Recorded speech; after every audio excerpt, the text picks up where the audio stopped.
AR میں خوش آمدید۔ السلام علیکم دوستو۔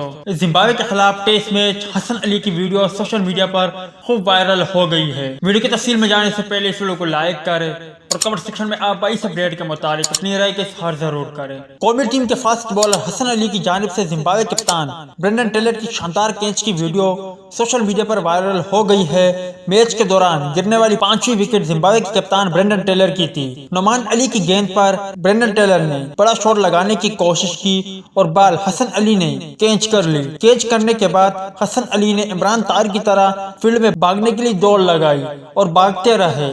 یہ ویڈیو سوشل میڈیا پر خوب وائرل ہو رہی ہے، جس پر سوشل میڈیا صارفین طرح طرح کے تبصرے کر رہے ہیں۔ یاد رہے کہ پاکستان نے زمبابوے کو سیریز کے پہلے ٹیسٹ میچ میں ایک اننگز اور 116 رن سے شکست دے دی ہے۔ پہلے ٹیسٹ میچ کی خاص بات حسن علی نے اس ٹیسٹ میچ میں 9 وکٹیں حاصل کی اور مین آف دی میچ کا ایوارڈ حاصل کیا، جبکہ دوسری جانب فواد عالم نے شاندار سینچری بنائی اور اس کے ساتھ ایک ریکارڈ بھی بنایا۔ امید ہے دوستوں کہ آج کی مختصر ویڈیو بھی آپ بھائیوں کو پسند آئی ہوگی۔ ملتا ہے کسی نیکسٹ ویڈیو میں، تب تک کے لیے اجازت دیجیے۔ اللہ حافظ۔